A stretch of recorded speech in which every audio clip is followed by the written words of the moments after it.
Gata nan ku labarin Faruku da Sarki.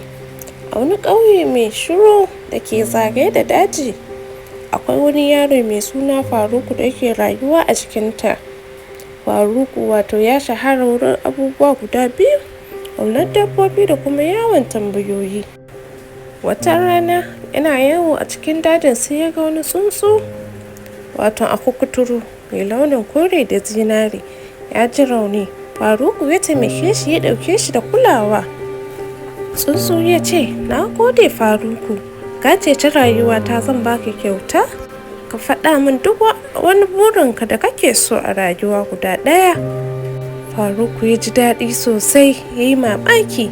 Da sauri ya ce, "Ina son in dinga fahimtar maganar dabbobi." Nan take tsuntsu ya zagaye shi da fuka-fukansa ya rera wata kalma. Sai tsuntsu ya ce, "Daga yau za ka fahimci kowace dabba, amma kar ka taɓa faɗa wa kowa yadda ka samu wannan baiwar." Tsuntsu ya ƙara jajjata wa Faruku.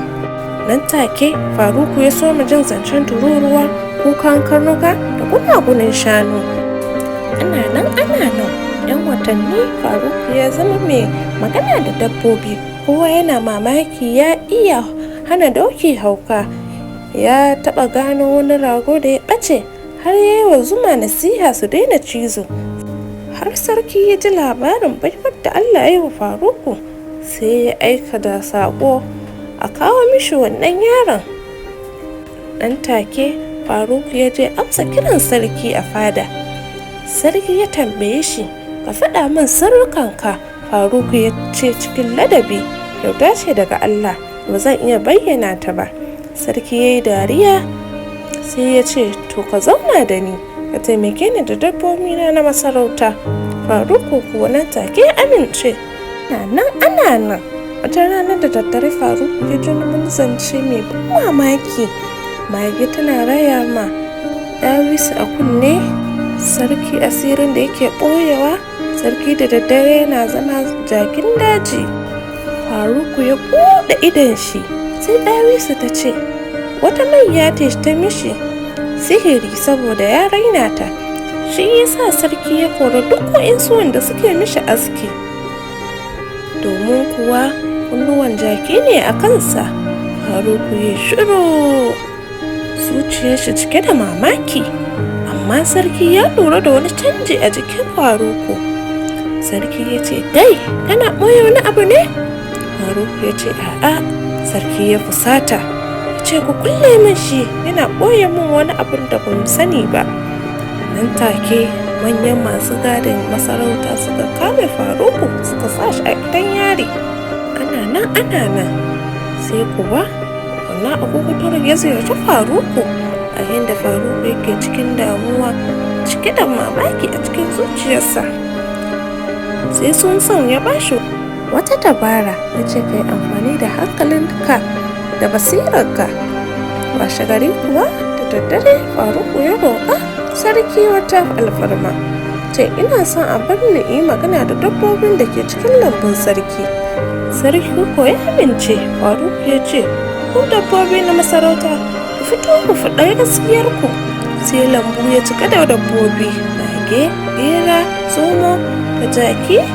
Kowa yana bada labarin inda ake ɓoye kuɗin na gwalagwalai da zinare, inda bawa yake ɓata aiki, a inda kuma sarauniya ke ɓoye alewarta. Ƙarshe sai wani jaki ya fito, amma sai jaki ya kalli sarki kuma ya haɗu da sarkin, suka zama guda ɗaya. Kowa ya yi ihu cikin mamaki, "Sarki ya zama jaki!" "Gaskiya ne," in ji sarki yana kuka, yake cewa, "Amma wannan yaron bai ci amana ta ba, ya cece ni." Faruku ya ce da natsuwa, "Idan mutum ya ɓoye gaskiyarsa to bai da amfani sarki. Sirri na wuce gona da iri cuta ce." Nan take wannan akutturin ya gangaro ya taɓa kan sarki. Tsuntsu yake cewa, "Sarki ka kubuta, daman wannan ƙudurin da zai karya wannan sihirin da mayyar ta maka bayyana gaskiya ce, kuma ka bayyanar da ita." Cikin haske kunnuwan jaki suka ɓace, sarki ya dawo yadda yake. To tun daga wannan rana Faruk ya zama mai da shawara a masarauta, kuma sarki ya kafa majalisar dabbobi ta farko a tarihin ƙasar. Kurungus kan ɓera. Wani darasi kuka fahimta a wannan labari? Hankali da gaskiya suna fiye da komai a rayuwa. Kada ka raina kowa ko mun ƙanƙantarsa kuwa, saboda kowa yana da hikimar da baiwar da Allah ya basa. Cewa ban sani ba laifi ba ne, amma ɓoye gaskiya laifi ne. Ni ce taku Amina. Ku biyo ni don ganin labarai masu nishaɗi, masu darasi, masu ban mamaki, masu abin al'ajabi. Don haka ku yi following, ku yi like, ku yi comment, ku danna ƙararrawa. Sai anjima.